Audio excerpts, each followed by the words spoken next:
ನಾವು ಎಷ್ಟು ತಪ್ಪು ಮಾಡಿದ್ರು ಎಷ್ಟು ಪಾಪ ಮಾಡಿದ್ರು ದೇವರು ಕ್ಷಮಿಸ್ತಾನೆ ಅನ್ನೋ ಒಂದು ಭ್ರಮೆಯಲ್ಲಿ ಇರಬೇಡ್ರಿ. ನೀವು 2ನೇ ಸಮುವೇಲ ನೀವು 11ನೇ ಅಧ್ಯಾಯದಲ್ಲಿ ನೋಡುವಾಗ ದಾವೀದನು ಬಹು ಸುಂದರಿ ಸ್ತ್ರೀಯನ್ನ ಸ್ನಾನ ಮಾಡುವುದನ್ನು ಆತನ ನೋಡಿ ಆತನ ಪಾಪ ಮಾಡಿ ಆಮೇಲೆ ಆತನ ಪ್ರಾರ್ಥನೆ ಮಾಡ್ಲಿಕ್ಕೆ ಸ್ಟಾರ್ಟ್ ಮಾಡ್ದ. ಸ್ವಾಮಿ, ನನ್ನ ಕ್ಷಮಿಸು, ನಾನು ತಪ್ಪು ಮಾಡಿದ್ದೀನಿ. ಆಕೆಯಲ್ಲಿ ಗರ್ಭವತಿಯಾಗಿ ಮಗುವನ್ನು ಹೆರುವಾಗ ಮಗುವನ್ನು ಉಳಿಸಿ ಎಂಬುದಾಗಿ ಆತನ ಪ್ರಾರ್ಥನೆ ಮಾಡ್ತೇನೆ.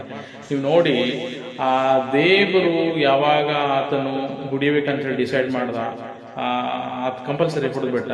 ಅಲ್ಲಿ ವಾಕ್ಯದಲ್ಲಿ ನಾವು ನೋಡ್ತೇವೆ, ಯೆಹೋವನ ಪೆಟ್ಟಿನಿಂದ ಮಗು ಬಹು ಅಸ್ವಸ್ಥವಾಗಿತ್ತು ಎಂಬುದಾಗಿ ನೋಡ್ತೇವೆ.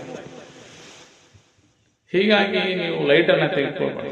ಆತನ ಸುಮಾರು 7 ದಿವಸ ಆತನ ಪ್ರಾರ್ಥನೆ ಮಾಡ, ಲಾರ್ಡ್ ಸೇವ್ ಮೈ ಸನ್, ನನ್ನನ್ನ ಕ್ಷಮಿಸು ದೇವ, ನನ್ನ ಮಗುವನ್ನು ಉಳಿಸಿ ಎಂಬುದಾಗಿ ಆತನು ಎಷ್ಟೇ ಕಂಟಿನ್ಯೂಸ್ ಆಗಿ ಆತನು ಉಪವಾಸ ಬಿದ್ದು ಪ್ರಾರ್ಥನೆ ಮಾಡ್ತಾನೆ.